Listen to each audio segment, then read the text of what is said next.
आगे बढ़ते हैं। लेक्चर नंबर 13 ट्वेल्थ तक अपन ने पिछली बार देख लिया था। लेसन अपना 6 नया लेसन शुरू हो गया है अपना पार्ट 6 केंद्र सरकार। पिछले लेक्चर में हमने एक छोटा ब्रीफ जैसे कहना चाहिए दिखाया था, आपको समझाया था कि क्या व्यवस्था होती है, 3 प्रकार की सरकार और सरकार में काम करने वाले शासन के अंग। उसी कड़ी में अपन आगे बढ़ते हैं और हम लेते हैं शासन के जो 3 अंग होते हैं बच्चों, व्यवस्थापिका, कार्यपालिका और न्यायपालिका। ये पिछली कड़ी में मैंने आपको समझाया था। ये तीनों कड़ी का अपन अलग अलग जो है वो देखेंगे। सबसे पहले हम ले रहे हैं व्यवस्थापिका। यहाँ से अपन शुरू करते हैं। फर्स्ट नंबर व्यवस्थापिका। और व्यवस्थापिका जो है बच्चों, पहले भी मैंने बताया था जब एक डायग्राम बनाया था हमने, आरेख बनाया था कि किस तरह से ये शासन के तीनों अंग 2 जगह जो है कार्य करते हैं। एक केंद्र सरकार में जिसको अपन संघ सरकार भी कहते हैं और एक राज्य सरकार में, जो मैंने आपको कल समझाया था। अब हम देख रहे हैं व्यवस्थापिका की शुरुआत कर रहे हैं। तो पहले अपन थोड़ा सा परिचय ले लेते हैं व्यवस्थापिका क्या है। और व्यवस्थापिका जो है बच्चों सबसे प्रथम अंग माना जाता है शासन का, और इसका प्रमुख कार्य है विधि निर्माण करना, है ना, कानून बनाना। ये प्रथम अंग है, ठीक है। सर्वोच्च निकाय भी अपन कह सकते हैं, सबसे उच्च अंग जो है। और हमारे यहाँ ये जो व्यवस्थापिका है ये द्विसदनीय व्यवस्था है। मतलब व्यवस्थापिका जो है ये 2 सदन है इसके। मतलब ये जो अपने व्यवस्थापिका की अपन बात कर रहे हैं इसको बच्चों कहते हैं संसद, पार्लियामेंट, संसद। व्यवस्थापिका जब पूछा जाए कि देश की व्यवस्थापिका, क्योंकि व्यवस्थापिका 2 जगह है, एक केंद्र में और एक राज्य में। केंद्र में इसको अपन संघीय व्यवस्थापिका कहते हैं। तो संघीय व्यवस्थापिका क्या है? संसद। ये संसद, पार्लियामेंट, ठीक है। ये संसद जो है, अभी अपन ने बात की द्विसदनीय व्यवस्था है। द्वि है ना 2, ठीक है। द्विसदनीय क्या है? लोकसभा और राज्यसभा, ये 2 सदन है, लोकसभा राज्यसभा।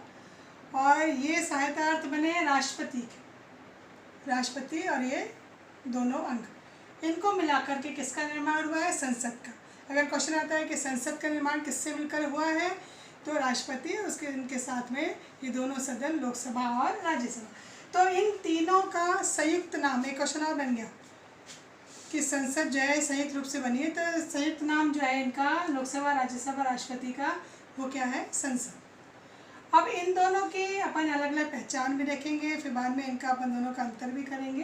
पर एक सामान्य कि लोकसभा जो है इसमें जनता के द्वारा चुने गए प्रतिनिधि होते हैं, तो इसको जनता का प्रतिनिधि सदन भी कहते हैं।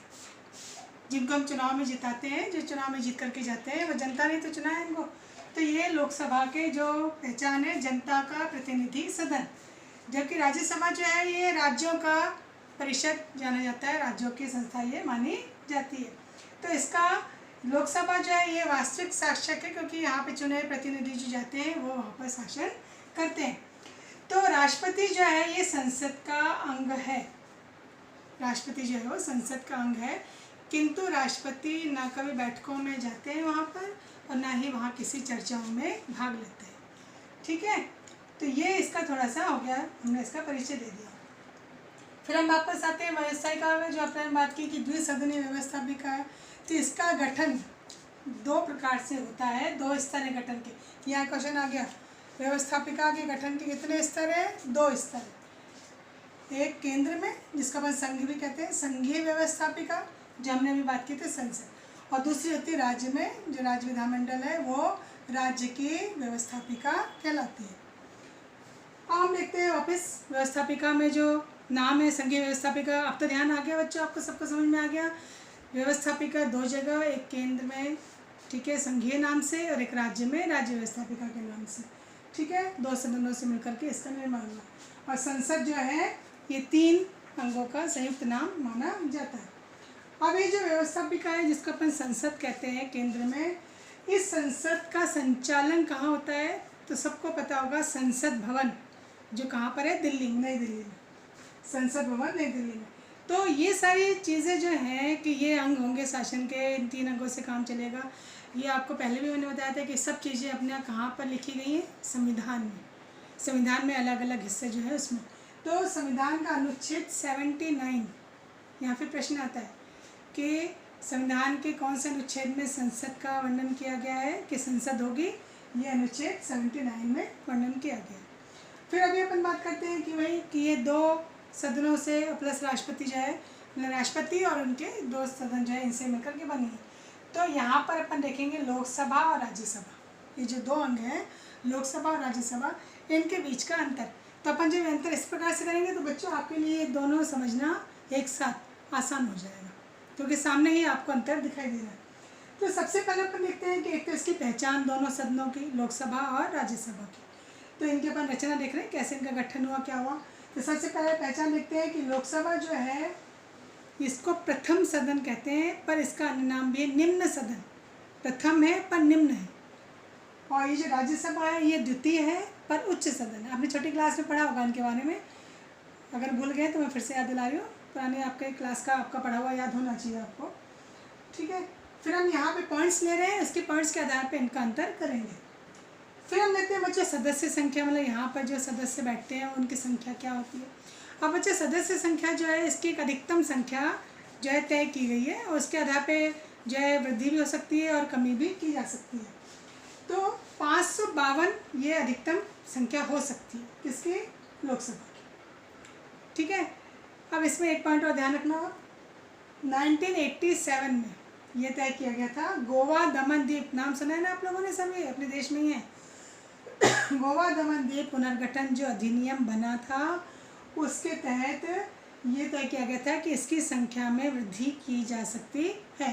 तो 552 अधिकतम संख्या है। अब अभी वर्तमान में अगर अपन बात करें तो 543 543, तो ये कहाँ से आई, कैसे बनी है ये संख्या।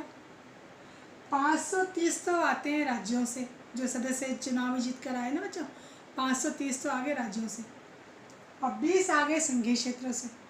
आप कुछ बच्चों को शायद अभी भी ध्यान नहीं होगा कि राज्य संघीय में क्या फ़र्क है।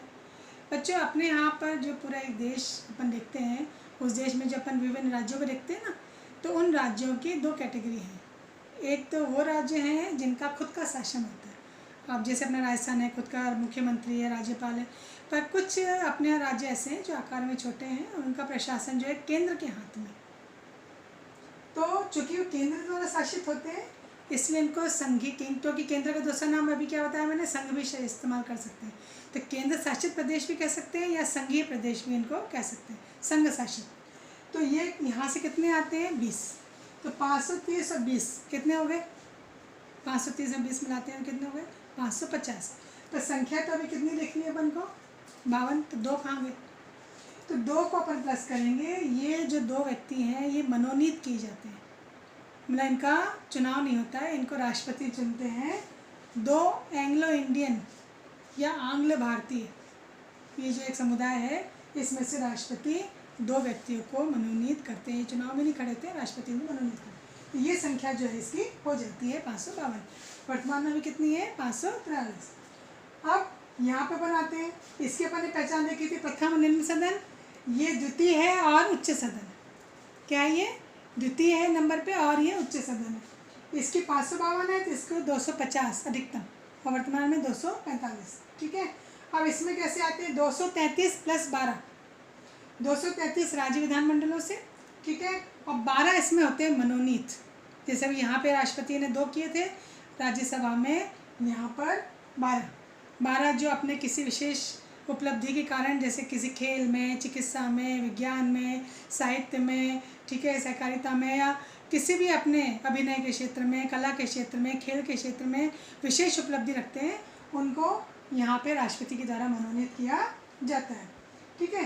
अब अपन देखते हैं निर्वाचन, इनके सदस्य निर्वाचन। अभी अपन ने बात की थी जनता द्वारा चुने गए प्रतिनिधि होते हैं। तो जनता द्वारा प्रत्यक्ष रूप से वयस्क मताधिकार, मतलब 18 वर्ष से अधिक उम्र के जो भी स्त्री पुरुष हैं वो इनको चुन सकते हैं। तो इनका निर्वाचन किससे होता है, राज्य विधानसभा के निर्वाचित सदस्यों के द्वारा इनका निर्वाचन किया जाता है। फिर हम बात करते हैं कार्यकाल, मतलब कितने वर्ष तक ये जो सदस्य हैं कार्य करते हैं, 5 वर्ष, यहाँ पर 6 वर्ष, ठीक है, 5 वर्ष है। और एक इसकी पहचान ये अस्थायी है, टेम्पररी जिसको अपन कहते हैं, क्योंकि इसको कभी भी 5 वर्ष से पहले भंग भी किया जा सकता है या 5 वर्ष से आगे इसका समय बढ़ाया भी जा सकता है। अगर देश में संकट या आपातकाल है तो उसमें इसको 1 वर्ष के लिए बढ़ाया भी जा सकता है। और ये भंग भी हो सकती है, मतलब 5 वर्ष से पहले ये राष्ट्रपति के द्वारा भंग भी हो सकती है। तो ये अस्थायी, जबकि ये स्थायी है और इसको राष्ट्रपति के द्वारा भंग नहीं किया जा सकता। तो फिर यहाँ पे क्या व्यवस्था की गई, यहाँ पर बच्चों एक व्यवस्था की गई है कि अगर इसको भंग नहीं किया जा सकता तो 1/3 सदस्य, मतलब 1/3 सदस्य जो है हर 2 वर्ष के बाद जो है रिटायर हो जाते हैं, सेवानिवृत्त हो जाते हैं। ठीक है। फिर अध्यक्षता कौन करता है, मतलब इसका इनका हेड कौन है, तो लोकसभा की अध्यक्षता करता है लोकसभा अध्यक्ष, और राज्यसभा की अध्यक्षता करते हैं उपराष्ट्रपति। उपराष्ट्रपति जो है वो इसकी पदेन सभापति होते हैं, वो इसकी अध्यक्षता करते हैं। फिर यहाँ पर सदस्य जो है चुनाव में जो खड़े होते हैं उनकी यहाँ पे सदस्य संख्या जो है, मतलब उम्र क्या है इनकी देखना पड़ेगा अपन को यहाँ पर। तो यहाँ पर है, देखो बच्चे एक बात ध्यान रखना कि इन दोनों में जो अपन इनकी सदस्यों की योग्यता देखते हैं तो केवल एक बात में फ़र्क है, बाकी सारी जो है एक समान है योग्यता। जैसे पहली योग्यता तो आ जाती है बच्चे दोनों में भारत का नागरिक हो, यहाँ पर भी और यहाँ पर भी। दूसरे में जो अंतर आएगा कि यहाँ पे 25 वर्ष की आयु हो लोकसभा में और यहाँ पर 30 वर्ष की।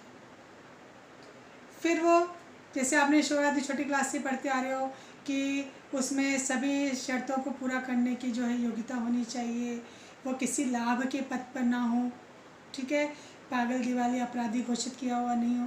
तो ये इसकी जो है इन दोनों की अन्य योग्यताएं आ जाती हैं। बस अंतर कहाँ आएगा, उम्र में, यहाँ 25 वर्ष और यहाँ पर 30 वर्ष।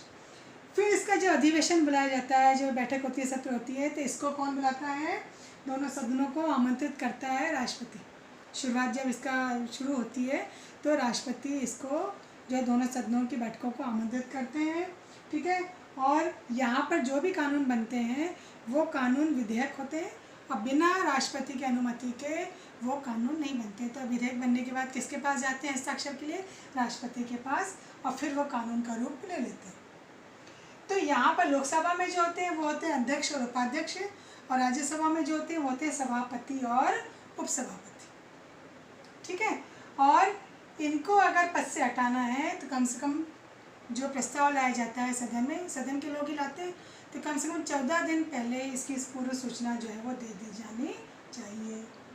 ये इसके लिए आवश्यक बात हो जाती है, ठीक है। फिर हम बात करते हैं कि ये अध्यक्ष, यहाँ पे क्वेश्चन आएगा, हम किसकी बात कर रहे हैं, लोकसभा अध्यक्ष की। लोकसभा अध्यक्ष के कार्य क्या क्या हैं बच्चे, जैसे कि आप एक क्लासरूम में देखते हो जो टीचर होते हैं उनका सबसे प्रमुख कार्य क्या होता है, क्लास में शांति व्यवस्था बनाए रखना। अगर शांति व्यवस्था नहीं होगी तो पढ़ाई लिखाई कैसे होगी। तो ऐसे ही अध्यक्ष का कार्य है, एक तो पहला काम है सदन की बैठकों की अध्यक्षता करना, सबको संबोधित करना, ठीक है, सदन में शांति व्यवस्था बनाए रखना। फिर अगला कि सदन में जो भी कार्यक्रम तय किए जाते हैं, जो भी कार्यवाही होती है उसका क्रम भी तय करना कि पहले कौन सा कार्य होगा, उसके बाद कौन सा कार्य का होगा। फिर सदस्यों को जो बोलने की अनुमति दी जाती है वो अनुमति भी किसके जरिए मिलती है, अध्यक्ष के जरिए मिलती है। फिर कोई भी वाद विवाद अगर हो रहा है किसी बात को लेकर के, किसी प्रश्न को लेकर के या किसी विधेयक को लेकर के, उसकी अनुमति भी कौन देता है, अध्यक्ष ही देता है, बिना उसकी अनुमति के ये नहीं होता। फिर वो राष्ट्रपति और जो ये संसद है, लोकसभा, इसके बीच का व्यक्ति है जो पत्र व्यवहार इन दोनों के बीच में इसके जरिए होते हैं। राष्ट्रपति, अभी आपको बताया मैंने कि यहाँ पे कोई प्रस्ताव आया है, विधेयक आया है, तो इस पर चर्चा होगी, फिर जब ये राष्ट्रपति के पास जाएंगे तो इनके जरिए होते हुए जाएंगे, क्योंकि राष्ट्रपति इसमें जो अपने सिग्नेचर कर देते हैं तो वो कानून बन जाता है। फिर अध्यक्ष ये तय करता है कि जो वहाँ पर विधेयक आया है जिस पे चर्चा हो रही है वो सामान्य विधेयक है, साधारण विधेयक है या धन विधेयक, क्योंकि धन विधेयक अगर है तो लोकसभा में सबसे पहले पेश होगा और सामान्य जो है उस पर चर्चा कहीं पर भी की जा सकती है। तो ये इसके लोकसभा के अध्यक्ष के यहाँ पर कार्य थे। तो बच्चों आज अपन ने देखा, एक तो व्यवस्थापिका का ये जो गठन अपन देख रहे हैं, लोकसभा और राज्यसभा में अपन ने अंतर देखा, अभी फ़िलहाल इतना ही, ठीक है। फिर अपन कल जो देखेंगे उसमें इन दोनों को मिला करके जो संसद बनती है वो संसद के कार्य, संसद के कार्य क्या होते हैं, कैसे होते हैं और उनमें कौन कौन से जो है उनके पास अधिकार है, उन सब पे चर्चा हम करेंगे। तो आज हमने व्यवस्थापिका का ये वाला क्वेश्चन देखा, व्यवस्थापिका की पहचान क्या है और उसके दोनों सदनों के जो ये अंतर का हमने यहाँ पर ढंग से देखा। तो इसको ध्यान से देख लेना, फिर मैं आपको बताऊँगी इसमें आपको करना क्या है, ठीक है बच्चों।